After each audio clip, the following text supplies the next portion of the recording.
isang laging magandang desisyon ang dumalo sa gawain ng Panginoon. Amen po ba? Dahil hindi na natin pinipili natin sa Lord. Hallelujah.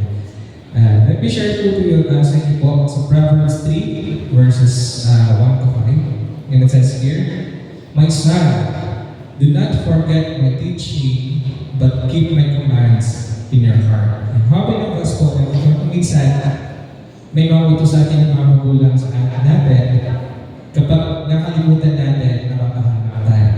Example, anak, magsaing ka ha, huwag mong kalimutan patayin yung kalan, baka masunog.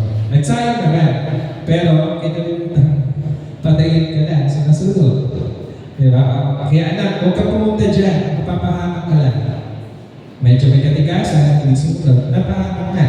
So that's why God is telling us sa gabi ito na huwag natin kalimutan yung turo po ng ating Panginoon Diyos. Sabi po, keep my commands in your heart. Bakit hindi po kaya sinabi ng Panginoon na i-keep natin yung kanyang mga pangako o yung kanyang mga utos sa utak natin or sa isip? Bakit kaya sa puso? God is telling us sa puso para hindi po natin ito makalimutan. Amen po ba? And meron po reward for they will prolong your life. Nakabot mo yung buhay natin for many years and bring you prosperity. And sino pong gusto maging prosperous sa kanyang buhay? Say amen. Sino pong gusto na maging prosperous sa kanyang buhay, maging successful sa kanyang buhay? Say amen. Hallelujah. Sabi po doon, keep my commands in your heart. Amen po ba doon? Let love and faithfulness never leave you. Bind them around your neck. Write them on the tablet of your heart. Isulat po sa puso. Then you will win favor in a good name in the sight of God and man. And sabi mo sa verse 5, trust in the Lord with all your heart and lean on all your own understanding. Amen po ba? Pwede bang palakpakan natin si Lord? Hallelujah. Tayo po magpuling sa ating emotions.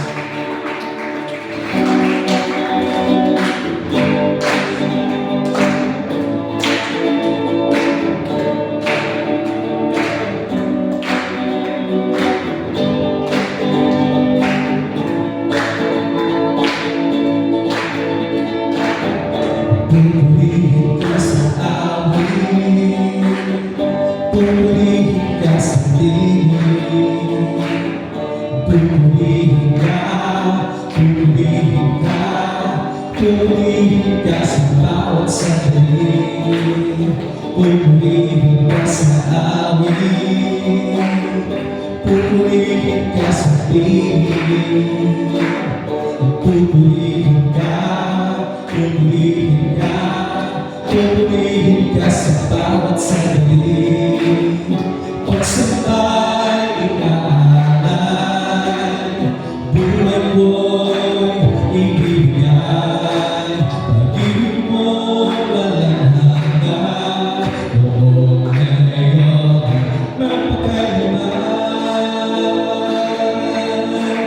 Nabundok man ang problema, hindi mag-isa, pagkat Jesus kasama ka, hindi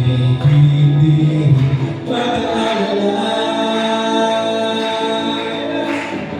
Pumulihing ka sa awit, hallelujah, pumulihing ka sa tingin, pumulihing ka, pumulihing ka, pumulihing ka sa bawat sandali. Pumulihing ka sa awit, pumulihing ka sa awit, pumulihing ka sa tingin, pumulihing ka, pumulihing ka, pumulihing ka sa bawat sandali.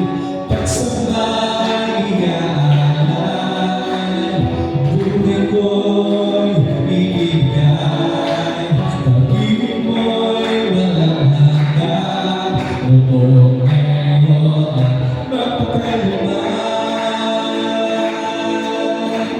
Nabundok man ang problema, sabi mo, hindi mag-isa, pagkat Jesus kasama ka, hindi mag-aalala. Hallelujah! Pumulihing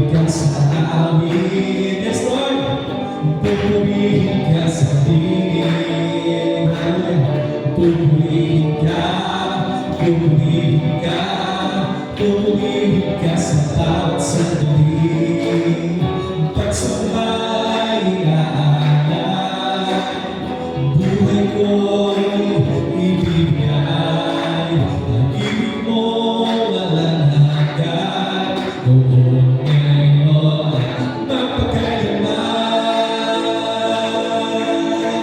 Kabundok man ang problema, sabi mo, hindi mag-isa.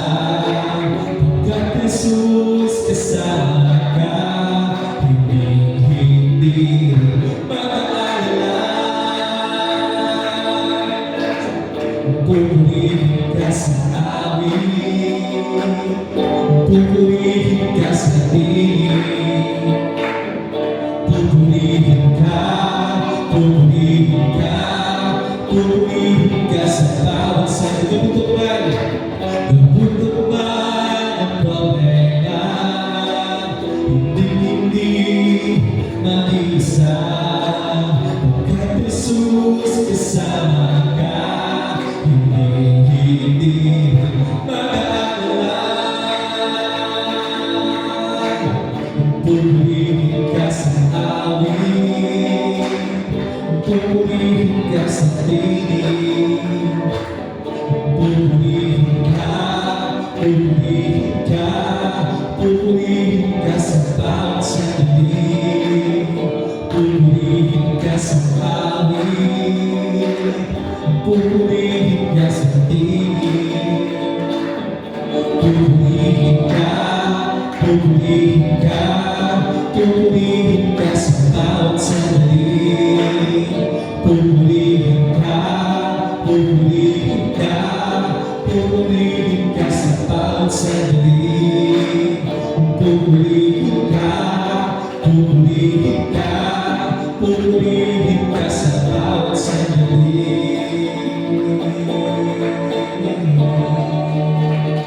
Hallelujah, Lord, thank you, Jesus. Pili nga po na sa buhay natin, hindi po tayo exempted sa mga problema. But one thing to know, hindi po tayo mag-isa. Kasama po natin si Lord Jesus Christ. Ewan po ba? Magkapatalala kapatid, God will provide. Bibigyan ka ng katulungan ng Panginoon sa mga pagsubok na kinakaharap. Amen.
Ikaw ang tunay na Diyos, Ika'y walang katulad, Ika'y nag-iisa, Ikaw lamang walang iba.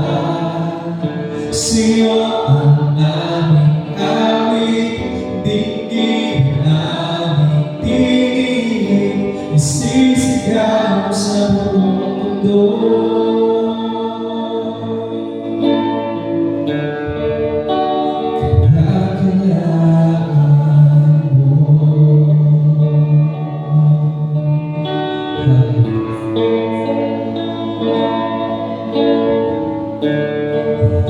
Pupurihin ka, O Diyos, ang aming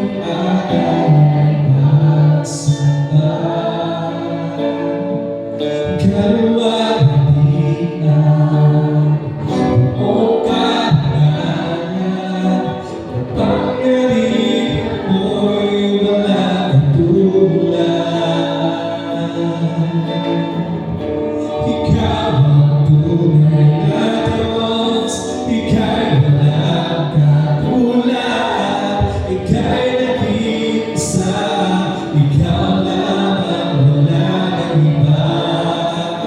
Sa'yo ang aming awit, dinggin naming tinig.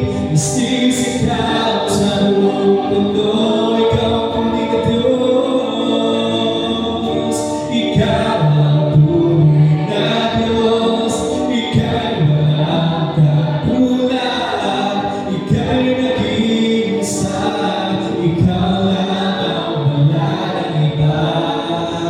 Sa'yo ang aming awit, dinggin naming tinig. Isisigaw sa buong mundo.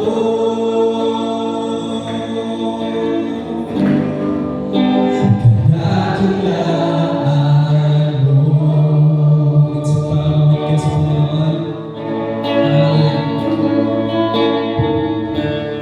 Pupurihin ka, O Diyos.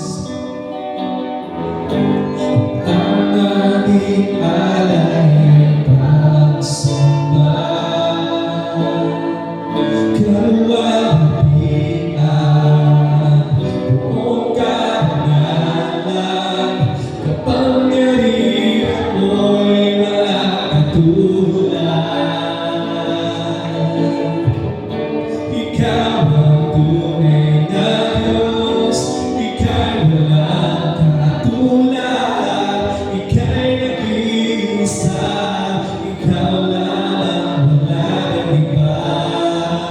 Sa'yo ang aming awit, dinggin naming tinig. Isisigaw sa buong mundo, ikaw ang tunay na Diyos. Ikaw ang tunay na Diyos, ika'y walang katulad. Ika'y nag-iisa, ikaw lamang, wala nang iba. Sa'yo ang aming awit, dinggin naming tinig. Isisigaw sa buong mundo.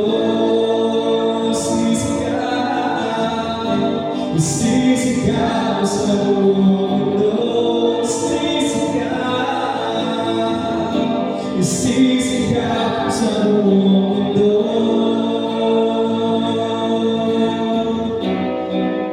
Dakila ka,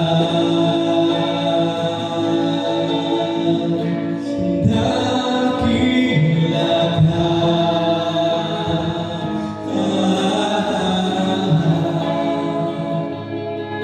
Ika'y Diyos na banal, sa puso ko'y maghari ka. Dakila ka, ikaw ay dakila. Dakila ka.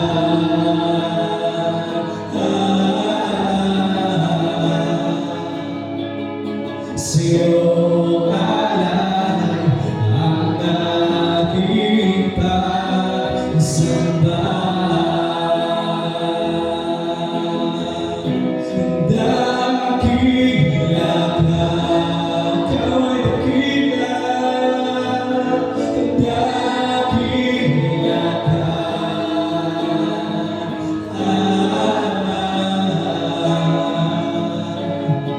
Ika'y Diyos na banal, sa puso ko'y maghari ka. Dakila ka. Dakila ka.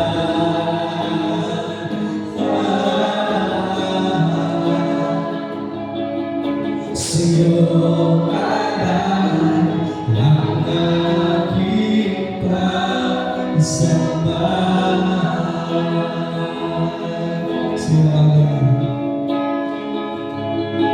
sa'yo alay ang aking pagsamba.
Thank you, Jesus. Hindi ko pa po alam kung ano yung pinagdadaanan mo na isa. And maybe at some point in your life, napaisip ka, bakit hindi mo na naranasan ang presensya ng Panginoon. And I'm telling you right now, God is with you, kailanman, hindi ka pinabayaan ng Panginoon, kailanman, hindi ka dinilikuran ng Panginoon Diyos. Mahal na mahal ka ng Lord. Mahal na mahal ka ng Lord. Oh, Jesus, speak to us right now. Let your Holy Spirit speak to us now. Ang musika sa buhay ng bawat sa musika sa may puso sa mga isip mo. I speak restoration, Lord, of your last thoughts. I speak healing, I speak blessings in Jesus' name. Oh, hallelujah. Purihin ka, Panginoon. Luwalhati ka. Purihin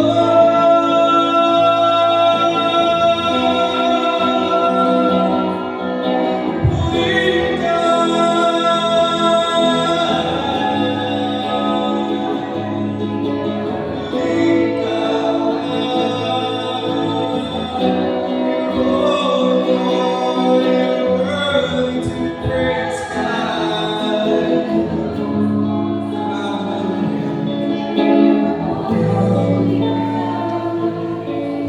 Thank you, Jesus, for saving, Lord, for reminding us na hindi po kami dapat makalala.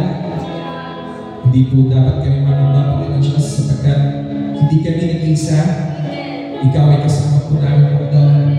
Simula po na namin buhay hanggang sa pangayon, Lord God. Kasama ka namin, Lord God.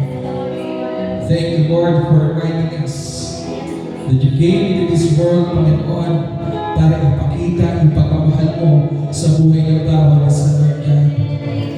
Thank you, Lord. Thank you for reminding us na mahal mo kami, Panginoon. And give us a heart, Lord, na ibalik yung pagmamahal na ito sa dakila ng pangalan mo, Panginoon. Salamat po naman sa gabi ito. Ikaw ang mamusa, ikaw ang mamuna, ikaw ang tumugon sa bawat panalangin ng bawat isa. Maraming salamat po. We give you all the glory, honor, and praises in Jesus' mighty name we pray. And everybody say, Amen and Amen.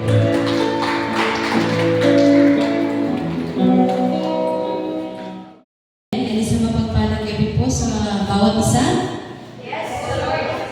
Amen. Tunay po na tapat ang ating Panginoon Diyos. Magpakailan pa ba? Yan. Naanyayahan po kayo. Kasamahan po ako sa pagbasa sa salita na ating Panginoon Diyos. If you have your Bibles with you, ayan. Samahan niyo po ako sa Lucas chapter 1, verses 5 hanggang 25 po. Yan. Tayo po tayong lahat habang binabasa po natin ang salita po ng ating Panginoon Diyos.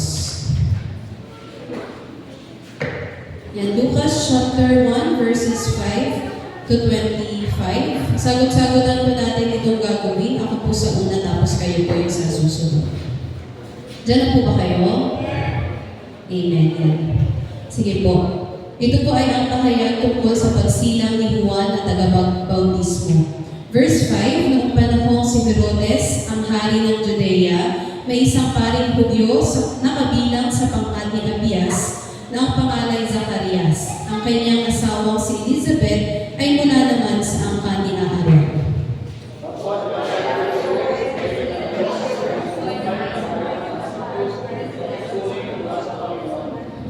Seven, wala silang anak dahil baog si Elizabeth at kapwa sila matanda na.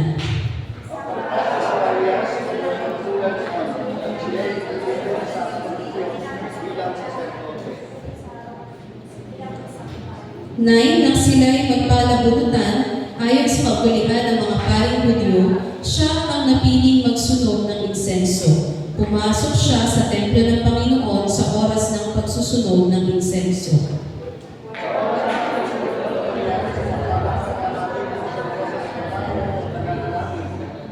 11, nagpakita sa kanya doon ang isang anghel ng Panginoon na nakatayo sa gawing kanan ng altar na sunugan ng insenso.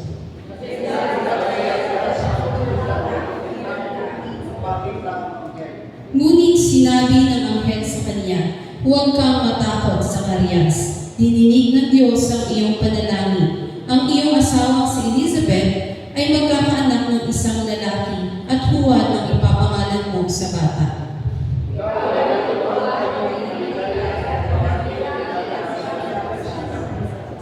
Sapagkat siya'y magiging dakila sa paningin ng Panginoon, hindi siya dapat uminom ng alak o anumang inuming nakakalasing, sa sinapupunan pa lamang ng kanyang ina ay mapupuspos na siya ng Espiritu Santo.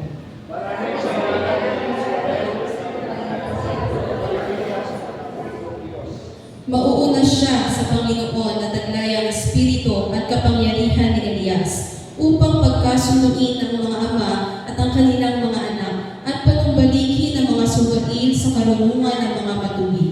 Sa gayon, ipaghahanda niya ang isang bayan ng Panginoon.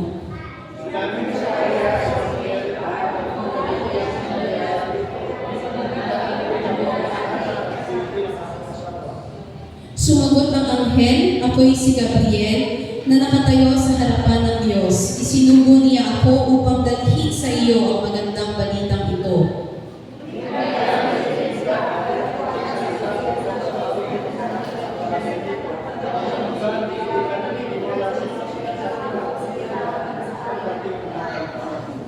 Samantala, naghihintay naman kay Zacarias ang mga tao. Nagtataka sila kung bakit nagtagal siya ng ganoon sa loob ng templo.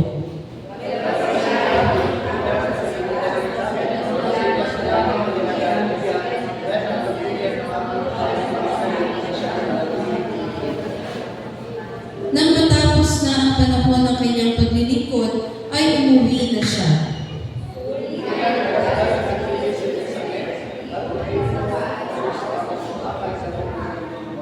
Sinabi ni Elizabeth, "Ngayon kinahabagan ako ng Panginoon. Ginawa niya ito upang alisin ang aking kahihiyan sa harap ng mga tao." Tayo po lahat ay manalangin. Aming Panginoong Diyos, salamat po sa pagkabasa ng iyong mga banal na salita. Hinihingi po namin, Panginoon, ang inyong pong patnubay sa bawat isa po sa amin. Open our hearts, open our ears, Lord. Maging receptive po kami, Lord, sa anumang mensahe na ipaparating mo, Panginoon, sa bawat isa po sa amin. We invite your Holy Spirit to be in the midst of us right now at kayo lamang po, Panginoon Diyos, ang siyang maitaas sa araw po na ito. Salamat po, Lord. Ito po ang panalangin sa pangalan ng inyong anak na si Jesus. Amen. Amen. Sige po, makakaupo na po yung bawat isa po sa atin. Yan. Yung isi-share ko po sa inyo ay pinamagatan po. Yan. God speaks to the heart of Zechariah. Actually, itong story po na ito ni Zacarias, ito po yung opening ng Christmas story. So dahil ilang days na lang ba bago magpasko, yan, napakaganda ng prayer na ito ni Zechariah. Yan. Kaya na, sabi dito sa opening ng Christmas story, kung papansinin natin yung story niya, very thoughtful yung example na naibigay dito, no? Kasi yung kapayapaan or yung peace and yung trust na demonstrate ni Zechariah sa ating Panginoong Diyos ay di na talaga kapansin-pansin siya. Sabi dun sa verse 12, he was gripped with fear, or sa Tagalog is nasindak si Zecharias at natakot nang makita niya ito. Yan sabi dun, di ba? Parang klase ng pakiramdam, yung takot. Yan, kapag nung nakita niya yung mensahero ng ating Panginoon Diyos, yun yung naging initial reaction ni Zechariah. Ay, yung mensahero ng Diyos that time, di naman yung pastor or preacher or evangelist. Ang pinadala ng Diyos na mensahero niya is an angel. Yan. Sabi nga, tayo, di ba, natural naman sa atin na nakakaramdam tayo ng takot. Yan. Minsan nasisindak tayo, pero ang tanong, yan, nakakaramdam din ba tayo ng takot, kagaya ng naramdaman ni Zechariah? Nasisindak ba tayo kapag naririnig natin yung salita ng ating Panginoon Diyos? O kapag nakaka-receive tayo ng revelation mula sa ating Panginoon Diyos? Tulad ni Zechariah, minsan tayo, dahil tao, yan, yung mata natin, o yung paningin natin, yung isipan natin, nakatuon lang sa kung ano yung kaya natin at saka hindi natin kaya gawin bilang tao. Instead na i-receive natin, o talagang tanggapin natin yung katotohanan that God can do all things. Marahil si Zechariah at saka si Elizabeth, yan yung mag-asawa na to that time, di ba? Payapa na sila sa kalooban nila na wala silang anak. Kasi sabi doon sa verse, di ba, they are in old age, matanda na sila. Kumbaga, siguro nandun na sila sa acceptance stage na talagang tanggap na nila sa sarili nila, nandun na yung moment na, okay, matanda na tayo, yan, wala nang pag-asa, hindi na tayo bibigyan ng anak. But then, sabi doon, nakigulat ni Zechariah. Sabi sa English, he was trembled in fear. Yan. Kasi yung mindset niya, paano mabubuntis yung asawa ko? Diba? Mabubuntis yung asawa ko? Paano? Yan. Dito na nga, nakaligtaan ni Zechariah yung blessing or yung God's healing that can take place. Ayan, hayaan niyo po na sa gabi po na ito ay may bahagi ko po sa inyo yung 4 na bagay na matututunan natin mula sa story ni Zechariah na sa ibang mga version, ang tawag sa kanya is a Christmas prayer. Yan, una doon, sabi dyan ay, ba't talaga siya wonder yan? Do not fear. Sabi sa verse 13a, yan, do not fear, do not be afraid, Zechariah. Ito yung puwan ng anghel sa kanya, ano nakita niyo yung angel, sabi sa kanya, do not be afraid, Zechariah. Tinawag pa ka siya sa pangalan niya, di ba? Yan, pero sabi ko nga kanina, yung takot, it's a natural thing. Di ba? Normal naman nakakita ka kayong ipis, kahit ka kakasiga dyan, papapatigil ko, matatakot mo, magugulat ka, di ba? So, whatever ito na parang it's a heavenly body or hindi naman natural sa kanila or madalas nilang nakikita, pero biglang lumabas, di ba? So, nung time na yun, si Zechariah, sinalaw kasi that time in that place. So, natakot siya. Possible po na ma-experience po natin yun kapag nakaharap natin yung messenger ng God. Yan, pero sabi doon, yung messenger itself, it's nothing to fear. Yan, bakit? Kasi hindi man natin alam yung message kung maganda ba o hindi maganda. Parang meron akong good news, meron akong bad news na gusto nyo. Hindi natin alam kung ano dala yung message. Pero, there's an everlasting assurance that God is good. Amen? Yan. At bukod sa mabuti ang Panginoong Diyos, He works in things for our own good. Yan, para sa ikabubuti ng bawat isa sa atin. So, balikan lang natin ng konti yung binasa natin sa scripture kanina. Ano ba yung meron dun sa story or yung scenario dun sa story ni Zechariah? Kasi, nung pinag-aaralan ko ulit siya, sabi ko, siguro ito yung possible na naging dahilan bakit yung initial reaction ni Zechariah is natakot siya. That time, si Zechariah po, siya ay naka-duty as priest doon sa temple, di ba? So yung angkan nila, yung naka-schedule, kumbaga, naka-schedule para sa temple ng ating Panginoong Diyos. And ang task nila, ang ministry nila that time, is ipagdasal yung mga tao. So ito yung magiging kinatawan ng buong bayan para magdasal sa Panginoon. So imagine yun yung task nila. Pero that time, hindi nila alam kung sino yung magiging sugo. Kasi po nung time nila na yun, isa lang ang makakapunta sa templo ng Panginoon sa Holy of Holies. Okay? So, nung time na yun, sabi doon, kasama or sa pinagagalian nila is nagpalabo naman din sila. O diba timing na timing? Para silang nag-raffle. So, ang nagpalabo naman sila, ang nanalo ay sino?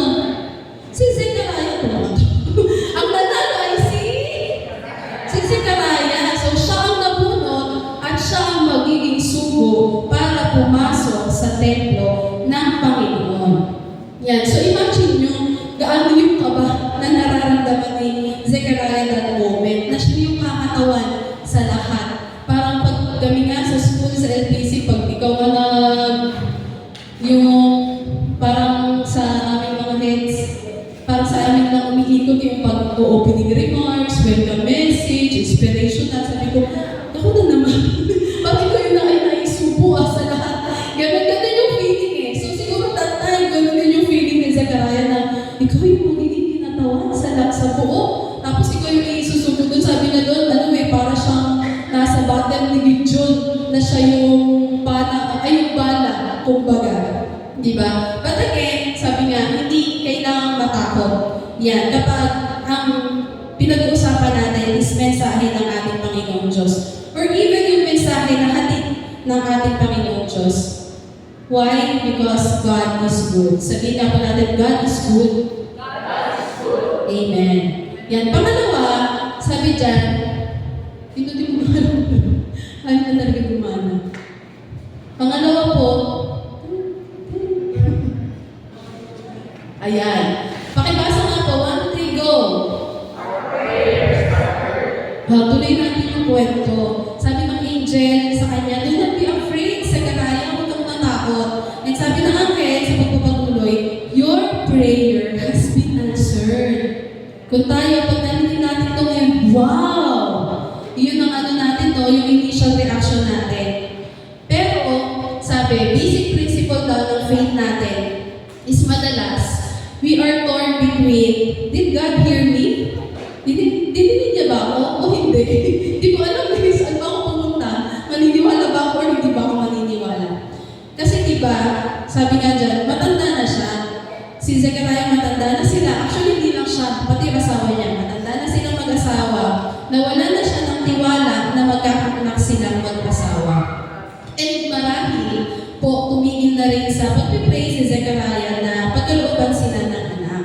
Or maybe dahil sa katandaan niya, hindi na siya capable. Or even si Elizabeth is hindi na capable na magdala ng baby sa kanyang sinapupunan. At doon sa moment na tumigil siya mag-pray at napagod siya, na imposible na, tama na, kumbaga, diba? Saka naman, pumasok sa eksena ang angel ng ating Panginoon Diyos. Revelation ng Lord sa atin ngayon. Favorite ni God na yung tila imposible, pero nagiging posible. Amen? And that's the story of Christmas. Diba? How He sent Jesus to every one of us. Siguro natutuwa si Lord kapag sinurpress niya tayo. No? Kasi yung mga impossibilities na to actually, ito yung mga bagay na mag-lead to us into deeper faith para mas lumalim yung ating mga pananampalataya. And gagamitin niyo yun sa pamagitan ng ating mga prayers and sa season ng ating waiting at sa season ng pag-lean natin sa Kanya or ng pagdepende natin sa Kanya. Dahil dito sa season na to, paulit-ulit na pinapakita sa atin ng ating Panginoong Diyos at paulit-ulit niya na pinaparealize sa atin that we must never give up. Yan. Dinidig ng Diyos ang panalangin niya o sila na mag-asawa at in-affirm pa ito ng isang anghel. Yung prayer request na matagal na nilang itinutulog sa Panginoong Diyos. Tayo, yan, meron pa tayong mga ganitong klaseng prayer request na parang paulit-ulit na lang. Yung nakakapagod na kasi yun na lang lagi kong pinagpipray. Yung parang nawawalan na tayo ng pag-asa. Pero, sabi nga, dumating ang pag-asa at naging totoo na hindi lang tayo basta pinaasa ng ating Panginoong Diyos. Yan. Listen to this, kapatid. God does hear our prayers and He answers in good time, when the time is right, sabi nga nila. Yan, para ibigay sa iyo kung ano ang pinakamabuti at pinakamainam. Anong kailangan na natin gawin? That is to pray and to wait. Yun lang ang tanging usi sa lahat. Yan, pangatlo po, sige, next. Yan, filled by Holy Spirit. Sabi sa verse 15. Yung blessing na na-receive ni Zechariah that time, hindi siya natakot na marinig niya na huwag kang matakot o answer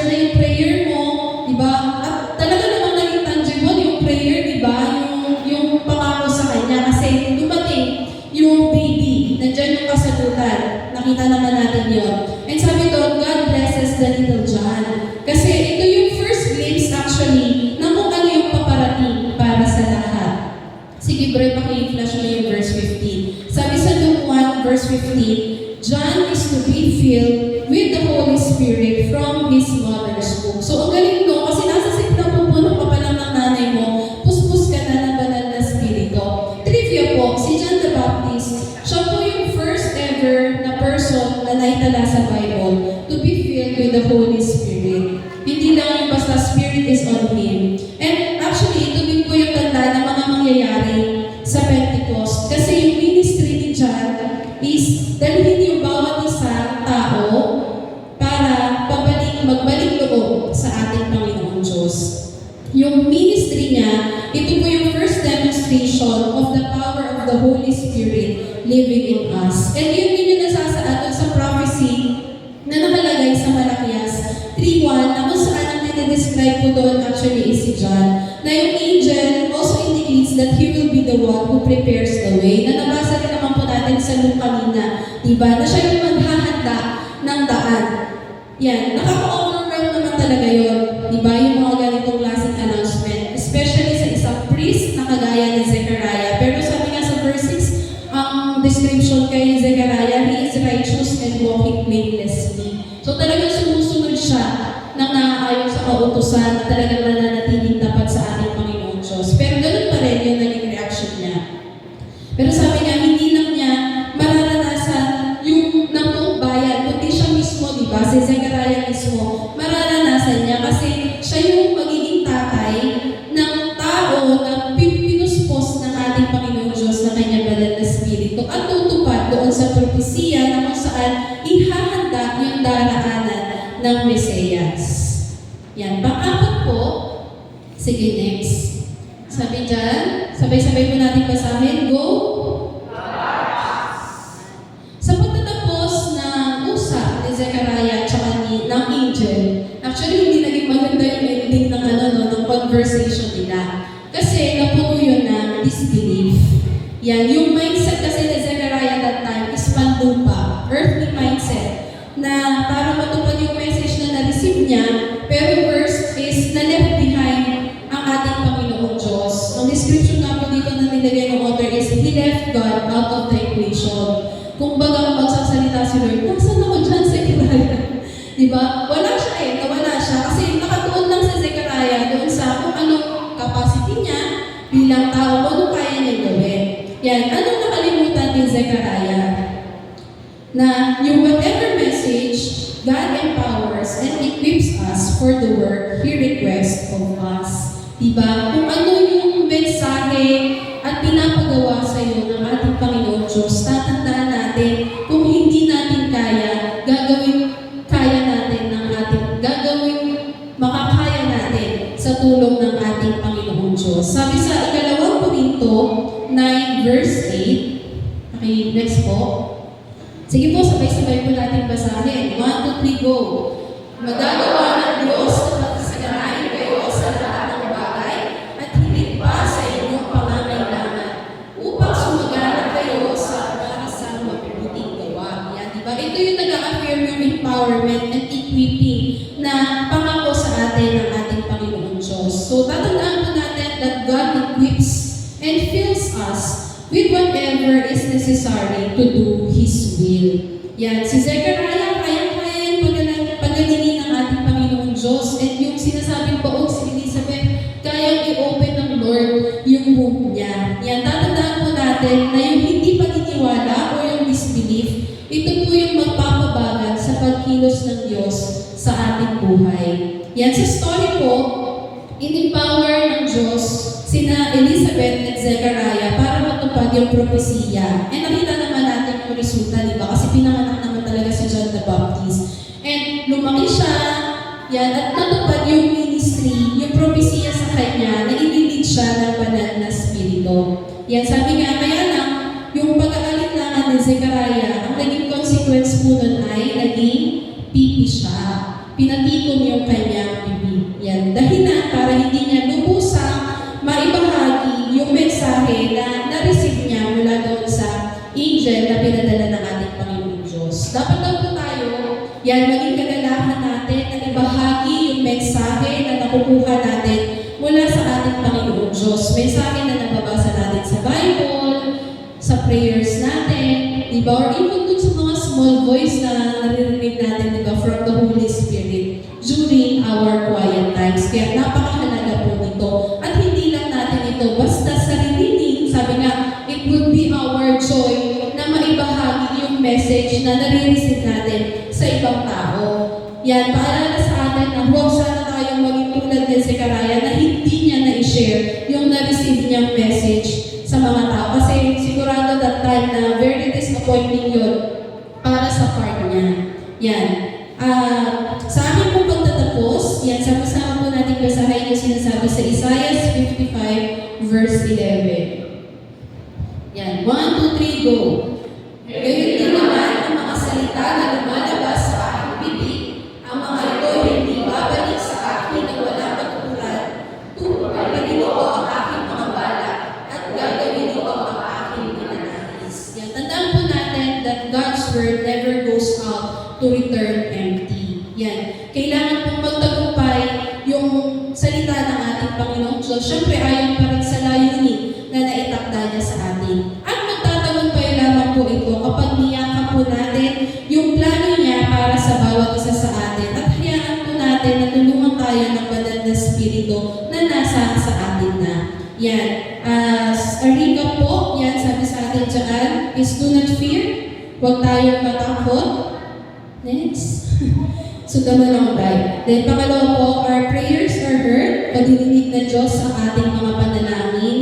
Then pangatlo, we are filled with the Holy Spirit. Mapupuspos po tayo ng kanyang banal na spirito. At pang-apat, ang Diyos po ang gumagawa sa bawat isa po sa atin. Ang katagumpayan po ang makamtan ng bawat isa po sa atin. Yan, sa Diyos po ang papuri.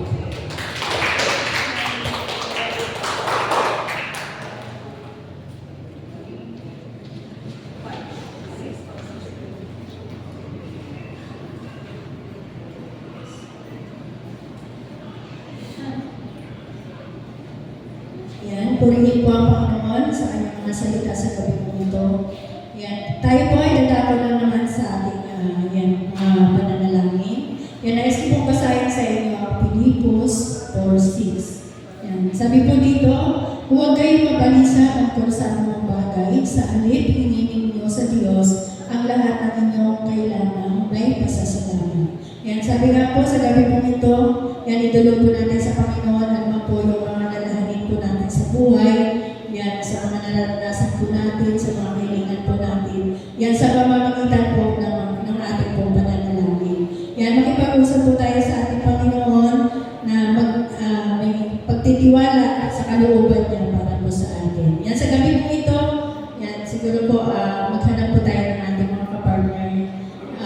Yung mga hindi po natin kapartner, yun naman po yung ating lapitan sa gabi ito. Bago ko po ibigay yung mga priorities.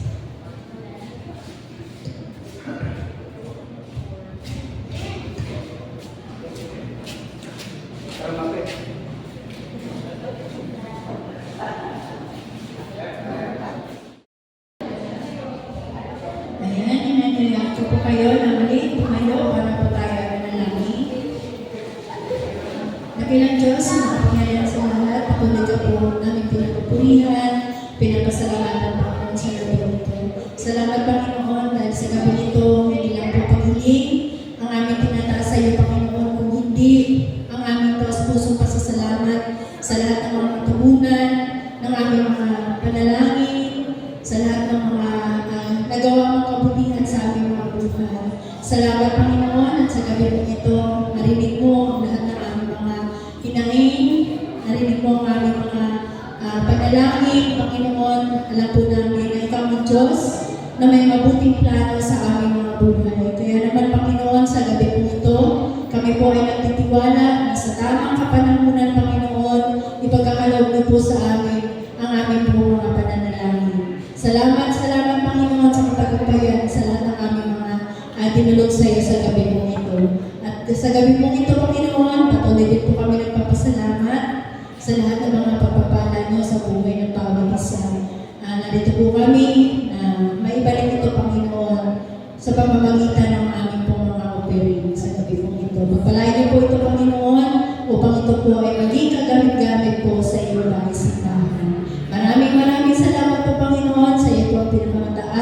papuri at pasasalamat sa tanging makapangyarihang pangalan ng Kristo Jesus. Amen.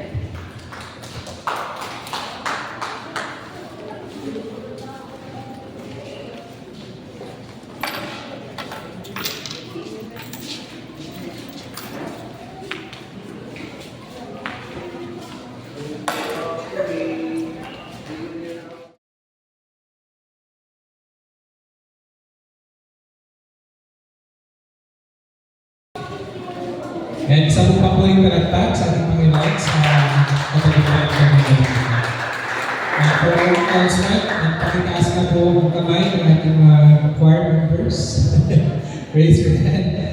Yeah. Wag po muna tayo umuwi. May pagkain naman po kasi magkakaroon po tayo ng practice after po na natin kumain. Hintayin na po natin si Pastor Odell. Para po sa ating practice. Para sabi ko dyan, tinatanong mo, huwag ka muna umuwi. Yeah. May practice pa tayo. And para naman po sa ating revival night, sa ating praise and worship team, meron po tayong practice bukas, 6:30 p.m. 6:30 p.m. po ang ating practice sa araw po ng bukas. Yun po ay para sa ating revival night. Speaking of revival night, tayo po ang magiging host ng ating revival this coming Friday, 6 p.m. dito po sa ating bahay-sambahan. So, pwede po kayo mag-invite yan para makasama po sa ating po revival night. And yung ating pong susutin is yung ating Thanksgiving Anniversary t-shirt na classic color. Laban mo na kung nagamit mo na karang para may magamit ka this coming Friday. Amen po ba, church? Nakatag po ba tayo? Amen. Ano po tayo support yung gawain po ng Empire? Bigyan po natin ang pamuling palakpak ng ating Panginoon Jesus. And of course, sino ba excited sa dating na linggo? Amen. Focus na. Papasig. Of course, we are excited sa dating na linggo and to celebrate po. Of course, meron po na Sunday worship na magkakaroon po tayo na special Christmas special. So, madami po tayong kamata yung Christmas songs sa ating pong pananabahan. And of course, sa afternoon po, magkakaroon po tayo na Christmas party! Yan. Expect nyo na po maraming blessings sa dami po ng Christmas party, raffles, games. Yan. Magsasayang po tayo, i-enjoy po natin yung blessings na pinagtitiwala po ng ating Panginoon Diyos. Yan. Amen po ba, church? Amen. So yun po, supportan po natin lahat ng gawain ng bahay sa bahay para po sa kapulitan po ng ating Panginoon Diyos. Sige po, i-close na po tayo dito sa kanan natin.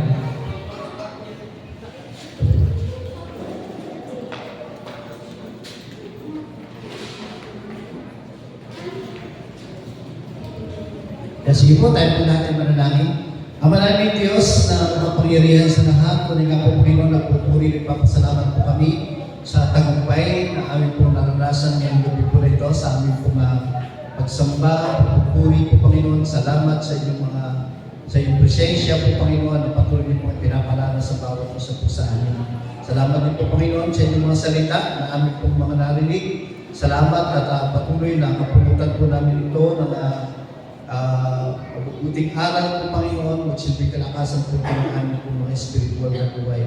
At patuloy na may bahagi din po namin ito sa aming po mga nakakasalamuha sa araw-araw sa aming po mga mahal sa buhay. Tunay nga po Panginoon, maraming salamat po Panginoon, lalo tigit sa aming po mga idinalangin po Panginoon, maging tumanong po ay aming po mga personal na prayer request, ang aming mga personal na prayer item, Panginoon. Salamat po, Panginoon, na sa patugunan at patuloy niyo pong pagkakaloob sa lahat ng aming pong idinalangin na ito. Salamat po, Panginoon, at patuloy, Lord, na sa bawat isa po sa amin, lalo-lalagit yung miyembro po ng aming pong GCC choir po, Panginoon, na sa pagkatapos po ng gawain po namin ito po, Panginoon, kami po ay magkakaroon ng pagpapractice po, Panginoon, para po may alay po namin ito po, Panginoon, sa araw po ng Biyernes. At yun, lalo tigit po, Panginoon, yung aming pong mga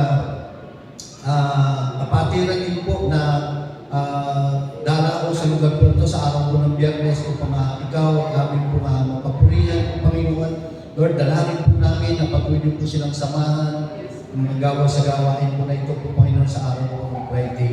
At ikaw po siyang patuloy na magbigay din po kay Pastor Odell, Panginoon, sa pagtakbo niya po nito ng inyong po patnubay, Panginoon, sa siya po yung makarating sa lugar po na ito ng ligtas. Salamat po, Panginoon, ang bawat isa po sa amin, mga uuwi po, Panginoon, ay patuloy, Lord, samahan po sila, sila po yung makarating sa kanilang po tahanan po, Panginoon, na ligtas, at natin po yung kanilang po mga mahal sa buhay na nandun din po yung galak sa kanilang po mga puso. Salamat po, Panginoon, ang po natin ang tagumpay ng gabi po na ito at ikaw po siyang patuloy na aming pupurihin, sasambahin po, Panginoon, sa aming po mga buhay. Salamat po, naway taglayin ng bawat isa, yung mga biyaya at pagpapala na nanggagaling sa ating Diyos na mga pag-ibig, na nanggagaling sa ating Diyos na pagsasara sa ating Espiritu, patuloy po ay ating pong maranasan. Ito po aming dalangin sa pangalan ni Jesus. Amen.